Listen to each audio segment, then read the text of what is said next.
తోటా చంద్రయ్య నేరం ఏం చేయలేదు అధ్యక్ష. 2 ఎకరాల రైతు, అన్నగారి మీద ప్రేమ, పార్టీ మీద ప్రేమ తప్పితే ఏ వ్యక్తికి టికెట్ ఇచ్చినా పనిచేసే వ్యక్తి. రోడ్డు మీద గొంతు కోస్తూ జై జగన్ అను, నిన్ను వదిలిపెడతామంటే జై చంద్రబాబు అని చెప్పేసి ప్రాణాలు అర్పించిన వ్యక్తి. ఏపీలో సంచలనం కలిగించిన టీడీపీ నేత తోట చంద్రయ్య హత్య కేసు కొత్త మలుపు తిరుగుతుంది. 2022లో జోలకంట బ్రహ్మానంద రెడ్డిని మాచర్ల నియోజకవర్గం టీడీపీ ఇన్ఛార్జిగా నియమించారు. ఆ తర్వాత తొలిసారిగా నియోజకవర్గంలోకి వస్తున్న బ్రహ్మానంద రెడ్డికి టీడీపీ శ్రేణులు భారీగా స్వాగతం పలుకుతూ ర్యాలీ నిర్వహించాయి. తోట చంద్రయ్య కూడా తన స్వగ్రామమైన గుండ్లపాడు నుంచి కార్యకర్తలతో కలిసి ర్యాలీలో పాల్గొన్నారు. అంతకుముందే టీడీపీ మీద అభిమానంతో గ్రామంలో ఎన్టీఆర్ విగ్రహం కూడా ఏర్పాటు చేశారు చంద్రయ్య. దీంతో వైసీపీ నేతలకు ఆయన టార్గెట్ అయ్యారు. నీకు ఎంపీపీ ఇచ్చింది ఎందుకు? టీడీపీ కార్యకర్త ఎన్టీఆర్ విగ్రహం పెట్టడం ఏంటి? ఏదో ఒకటి చెయ్యి అంటూ శివరామయ్యను రెచ్చగొట్టారు పిన్నెల్లి బ్రదర్స్. ఈ కేసులో పాత్రధారులు శివరామయ్య కొడుకు ఆదినారాయణ సన్నిహితులు అయితే సూత్రధారులు పిన్నెల్లి బ్రదర్స్. చంద్రయ్యను హత్య చేస్తే తమకు ఎదురుండదని భావించిన వైసీపీ నేతలు చంద్రయ్యను అతి దారుణంగా హత్య చేశారు. ప్రత్యర్థులు పేక కోస్తున్నా సరే జై చంద్రబాబు, జై తెలుగుదేశం అంటూ చంద్రయ్య ప్రాణాలు విడిచారు. వైసీపీ పాలనలో టీడీపీని వీడి వైసీపీలో చేరాలని బెదిరించిన ససేమిరా అనడంతోనే చంద్రయ్యను మట్టుపెట్టారు. ఈ హత్య రాష్ట్ర వ్యాప్తంగా సంచలనం రేపింది. చంద్రబాబు స్వయంగా గుండ్లపాడు వచ్చి నివాళులు అర్పించారు.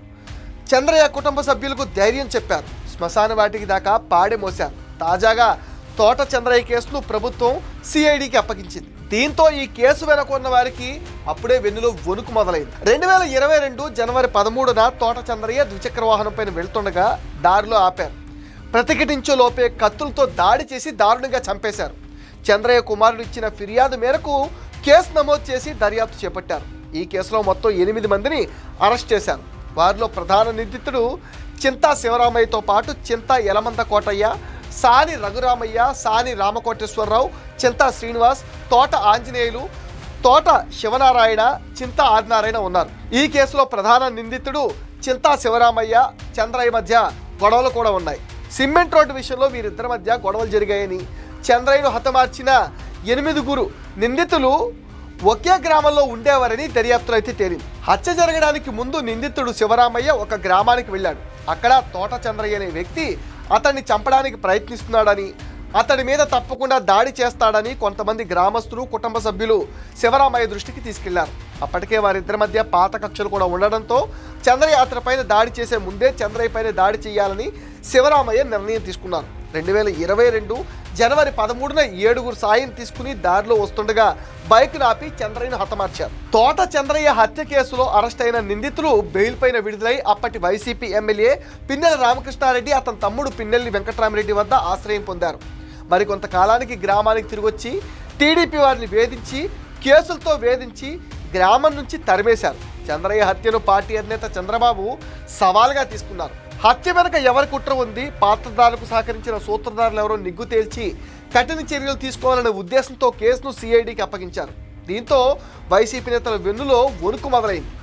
రాష్ట్రంలో వైసీపీ పాలన పోయి కూటమి ప్రభుత్వం రాగానే వారిలో చాలామంది గ్రామాలను వీడి ఇతర రాష్ట్రాల్లో అజ్ఞాత జీవితం గడుపుతున్నారు. కూటమి ప్రభుత్వం వచ్చాక అరెస్ట్ అయి జైలు జీవితం గడిపాక బెయిల్పై బయట తిరుగుతున్న మాజీ ఎమ్మెల్యే పిన్నెల్లి అండతో నిందితులు తిరిగొచ్చి అరాచకాలు కొనసాగిస్తున్నారని తెలుస్తుంది.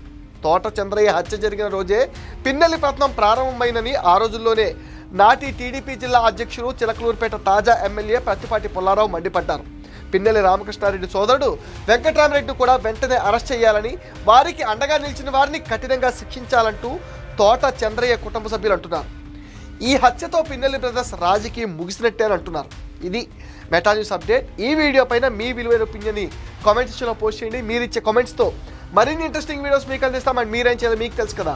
ఈ వీడియోని లైక్ చేయండి, షేర్ చేయండి, మెటా న్యూస్ని సపోర్ట్ చేయండి, సబ్స్క్రైబ్ చేయండి.